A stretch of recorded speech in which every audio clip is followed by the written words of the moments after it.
Hi, welcome to Integrative Preparedness. I am Steve Smith.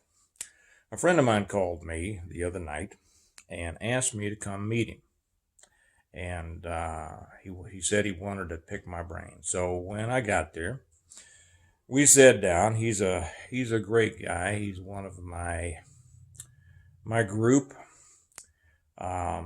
Extremely competent person, a deep thinker, a guy who thinks outside the box, and a guy with extraordinary experience, extraordinarily broad and extraordinarily deep experience.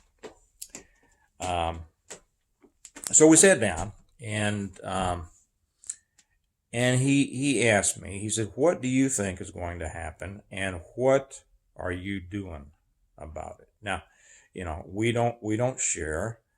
To an extent, those people that kind of in our group, we know a lot about what each other's doing, but we don't know specifics. We don't offer specifics, and we don't ask specifics.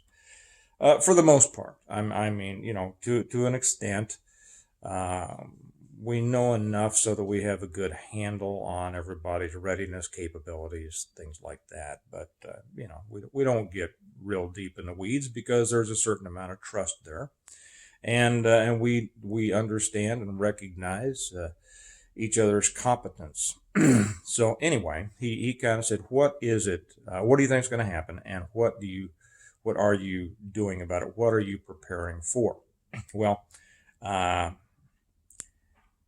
the second is easy.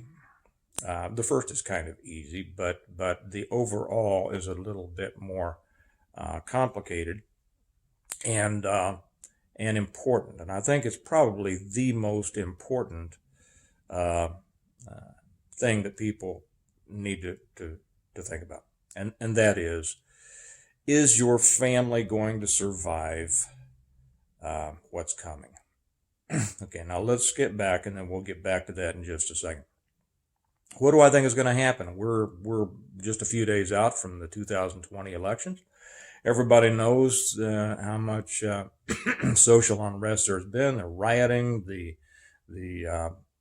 the the division that's in our country. We've talked about that ad nauseum. This country is not coming back, in my opinion. It's never going to be the America that it once was. Some will argue that it never was the America that we like to think that it was, but that's an argument, for a whole different time. Um, but the fact remains that there was a time during which the vast majority of Americans held fast to the same basic values and principles, and there was a cohesion there that's not there today. So, what's going to happen long term? There's going to be a fragmentation, a balkanization, whether it's a civil war, whether it's just a collapse that is more mess, so much of a mess that it can't even be considered a civil war. Who knows really what's going to happen there? We're going to start finding out in a few days, kind of which direction it's going to go. So I'll cover that real quickly, my opinion on that, and then we'll get to the meat of this. Um, I think, um, just my opinion, that probably Trump wins the electoral votes on election day, or at least by the next day. They won't call it. The news medias won't call it. They don't want him to win, so they won't call it. And Biden won't concede because this has been the game plan of the Democrats since way back, since Bush's first victory. That's W's, and that is they won't concede, and they'll fight it out in the courts, and they'll find enough uh, missing ballots in car trunks, bathroom closets, and blowing down the street to finally say, well, Biden won, and then that will cause a secondary wave of problems. If Trump does pull this out, and there are some who saying that they think he's going to have a landslide. I don't think that. I won't argue against it. It's just not what I think is going to happen. We certainly see a lot of support for Trump everywhere. These Trump trains and parades and all that. We just went down to Silver Dollar City last weekend, and once you got out of the city, you couldn't find a Biden sign. It was Trump all over the place. But that's a land and very few people, a lot of land, excuse me, and very few people. And that has to be taken into consideration. Acres don't vote, people do. And where you find the people is in the cities and the suburbs. So, whether the support that we see for Trump in these large gatherings is enough is a good indicator of what's going to happen or not, I don't think there's any way to know. So if he does come out that it looks like he's going to win, we're going to see the rioting increase. It's going to make it look like, what we've seen in the past is nothing. And this is going to be their plan, and it's fueled by a couple of things. It's fueled by, first off, the Democrats themselves, the liberals themselves, who are going to get all incensed and try to force this, show us their displeasure and force this to a decision on the part of Biden, and just a lot of spoiled babies. To be honest, have you seen these crazy things about liberal meltdowns? If you haven't, just Google it, and it's just a scream. You wonder how anybody can act like that. But when you realize that a whole lot of people, millions of people in our country, can act like that, it gives you an idea of really what's wrong here. So they're going to write, and the other half is the anarchists and the Marxist insurrectionists and revolutionaries who will see this as a moment of weakness and a time to strike and create as much havoc as possible with the aid and comfort of many of the government entities, many of the city mayors and the counties, and even some of the blue states, although we know when you get out of the cities, most of the states are very, very red. So this is not really a matter of blue states, red states. It's a matter of city and non-city, blue cities and red America, right? Okay, so that's what's going to happen there if Trump looks like he's the winner. If Biden if Trump really comes with a landslide, they're still not going to call it, and there's not going to be much difference. They're still going to riot and raise Cain, and it's going to last a long time. It's not going to be a flash in the pan. This will be what we see for the next 4 years. They're going to try to impeach him again, or well, they will impeach him if they hold the House, and it's just going to be another 4 years of just like the last 4 years. But he's been able to accomplish a lot during that last 4 years. Maybe he'll accomplish more. We will see. We'll see what state the swamp has been drained, right? If Biden wins, hey, who knows? I mean, everybody who supports Biden is just sure that he's going to win on a landslide because they hang around everybody who likes Biden, right? We all see these things through the lens of our own bias and selected community. We hang around people who feel the way we do, so we tend to think that the world thinks that way. Okay. He says, so that's what I think will happen. What am I doing about it? Nothing, to be honest. I've already done what I'm going to do because I prepare for long-term, and I'll say in a minute what I think anybody else should do. I prepare for long-term catastrophe, and this could be one of those. So I have prepared to be able to live separate from a collapsing system, and that's really what long-term preparedness is all about. To divorce yourself completely from the intricate, interconnected systems over which you have little or no control, whether that's power, water, gas, food delivery, defense, court systems, whatever. You need to have divorced yourself from those completely so you don't have to rely on it. Now, I mean, that takes a lot, I understand, but, those of you who have been involved in this for a long time know exactly what I'm talking about. For those of you who may be a little bit newer to this, just kind of coming into it, I would say that you spend the next few days getting everything that you can think of and that you need to be able to sustain yourself for, I mean, pick your time period. It doesn't make any difference. Uh, a month, 2 months, 6 months, get as much as you can, because my real answer would be forever. My secondary answer would be for 4 years. That doesn't mean you get that and then you stop preparing. What it means is you get that so that you're able to continue living your life, fairly well, while you continue to fortify your position, as it were.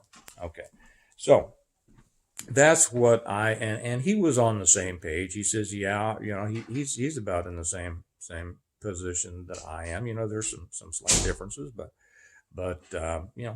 he's there, as are most of the people in our group. Is this going to be a situation to where we all come together as the group? Probably not, because this is just going to be what will happen. The increase in violence. First, the cities are just going to explode even more than they are. I think that the violence will be brought into the suburbs, and it will also go out to the small towns. In the city, you're taking your life in your hands. In the suburbs, violence will, or danger or threat will increase. So you'd better be ready all the time. You had better carry all the time. You had better have 2 guns with you all the time. Remember, I always suggest 2 guns. If you're in a vehicle, there ought to be a gun for every person in that vehicle who is old enough to operate it. Okay. And then you should be careful. You should up your security at home, at work, everywhere you go, and you should minimize your exposure, which means, cut down on the fun. If you're going to run into the city to catch a show, if you're going to run into, wherever, you might want to rethink that and just say, let's make a nice life at home for a while we see this. So and also in the small towns, it's going to go. There's a great possibility that it could go out to the small towns and even the country. We've seen these demonstrations in small towns, and if it doesn't go their way, we're going to see them even more. And small towns, the thing about small towns, even though they're full of good people and people who would fight back, an attack and a strike on a grocery store in a small town, just takes a few minutes, and everybody who lives around there, I mean, out in the country, it takes a while to get places, right? So 10 carloads of guys decide they're coming out from the city to destroy a small town's only grocery store, and they roar into the parking lot and they start blazing away, and 3 or 4 run inside with fire bombs and they light that place up, and everybody else is out there shooting everybody that they can find. And by the time anybody else in the town learns about it, who's out of gunshot hearing range, and by the time the 2 police officers hear about it and the 2 deputies who are 20 miles away hear about it and get there, they're already gone, and the place is in flames, and there's dead folks laying all over the place. And then they have completely destroyed that small town's only source of food. Okay, and that's a bad place to be in. If you're out on, your own place on top of a mountain, if you're by yourself, or, if you've got a group around you, you're probably in good shape. But if you're not, that's the danger of aloneness, is that you've got who you've got. And, just study some of the murders and horrific things that have happened to people out in the country when predators decided they were going to go have some fun. So I'll leave that for now. My basic advice to him, or not advice to him, he wasn't, I think he was more asking, out of interest than he didn't need the advice. What I said is, I'm going to kind of pull in my horns and watch this, and watch it. It's not going to blow over, but watch it develop before I make a final determination. these things do develop. They develop incrementally, and they can have their ebbs and flows, and you have to pay attention. You have to be in the loop to know exactly what's going on in order to make your best decisions. And so I told him that's essentially what I'm going to do. I'm making no major changes, except being more careful in everything we do. Now, and then we'll see where we go from there. Here's the crux of this whole video here, and that is the way I started it. I said the most important thing is to ensure that your family survives whatever is coming. Now, people will immediately think that I mean guns and ammo and food and medical supplies and everything like that. And they'll say, I'm set up. I'm set up for my family to survive. That's what I put my time and money into. I've got all the guns and ammo and food and everything. We're going to survive. That's not what I mean. The vast majority of people will survive. Okay. I mean, you can survive by going to a camp. You can survive by becoming a refugee. You can survive by living in a hole, but that's not the survival that I mean. When we have things like this happen, it is the greatest test on a group of people, the foundational group being the family. And you've heard stories. We've heard stories about the Civil War, the so-called Civil War again. I promise I'm going to do one on why that was not a civil war, and I know there's a lot of interest in it. So one of these days, right? We hear about brother fighting brother and father fighting son and all this. People on the different sides of those. To some extent, that's true. But more is built out of that that I think is really true. Okay, it makes good press. Going back through my own family and reading the historical writings there, I don't see any of that. I don't see that there was any division in the family. And if there's anything that takes away the safety of an individual, it's a degradation of the family. Now, today, I do see where a lot of families are fragmented. The nuclear family is not held up to be the ideal as much as it once was. When kids now grow up, they go away to school. Then that's the first thing. I have so many friends, and you've probably heard too. How come I raised my kids to be good conservatives, hardworking, all that, and I send them off to college and they come back liberals? Well, that's true. We're now in probably, I don't know, the fourth generation of people who went out into the world and came back more liberal than their parents were because of what's happening in our universities, and we have funded our own demise in that sense. So they go off and they believe entirely different things than they were raised to believe, and then they don't go home and work to build up the family. They travel, they move to the coast or move somewhere for a job, and everybody think that that's wonderful. They move to the job, they don't have kids, or they have a one child to kind of take the place of a pet, and they do not build strong family structures. And we're in that situation now. That as this comes, there are too many families that are extremely fragile because of the different feelings, political, even religious, civic, within them. There is not the unity of belief and thought in families that there used to be. Now, I know that there was always that outlier in a family, the black sheep or this or that, whatever, that didn't feel the way the rest of the family did. But for the most part, historically, families were raised because they were raised by, a mother and father who agreed, for the most part, on the basic things and raised their children that way too. And that's what brought to be honest, the strength of America. And as that dissipated, the strength of the country dissipated, and that's what has brought us to this point. So my point on this is if you have guns, ammos, food, uh, medical supplies, knowledge, everything like this, even if you have a great bug out location or a great fortified, whatever it is, that's fine. That's physical. That's physical survival. I take that as an assumption. Okay. If you're not there yet, you need to pay attention to it. But I take that as an assumption. The real danger is the degradation of the family unit. And so that's why I say the most important thing is the survival of the family as a familial unit, a strong unit that no matter what they go through will come out the other end and be able to deal with it.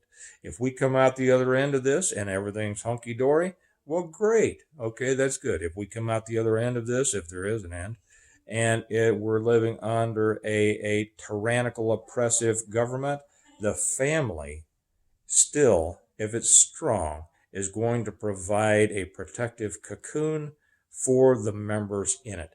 As the family degrades, so does the safety of the individuals within it.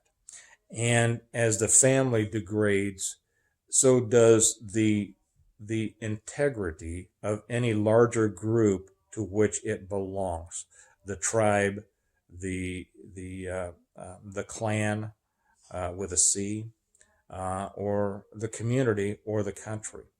So my thought here is that the absolute most important thing is the integrity and unity of the nuclear family. That people need to be putting as much effort into, strengthening those bonds, those bonds of love, of interdependence, of support. Uh, you need to spend more time and effort doing that than you need to be spending buying another bag of rice or another box of ammo, because that's what's going to sustain you. It's what's going to sustain other people within it and the larger groups, and it's what's going to either sustain the country or give us any chance to reclaim it after we go through whatever it is that we're going to go through. So I'm going to do another one. Don't know if it's going to be over on Patreon only or here, and it's going to be about the layers of resistance. I think I'm going to wait until after the election to do that. It's going to be, again, lessons from a couple of groups with which I'm familiar and I've talked about before. But until then, think about this. If you're not quite ready for this, if you're not supplied enough for this, use the next few days to get out there, whatever you need, so you don't have to leave your house if you don't have to for a few weeks. It could get dangerous. It could not. It could blow over. But, we don't plan for everything going perfect unless we're idiots. So plan for the worst. And get everything you need so that you can minimize your exposure for a while, and concentrate. Get those family members together. Get the kids sat down. Get them talking. If you don't talk normally about how important the family is and the principles on which our country was based, now is the time to start, and not to stop later on. But now is the time to start, because we are in for some interesting times, and those interesting times can turn more interesting on a dime. So I'm going to leave that there for today. This is going to be something to watch and something to experience. And so remember that we prepare well today in order to live well tomorrow. And one of the most important preparations is strength in the family, because strong families do well in whatever tomorrow comes. Okay? You all have a good day, and I'll talk to you later. Bye-bye.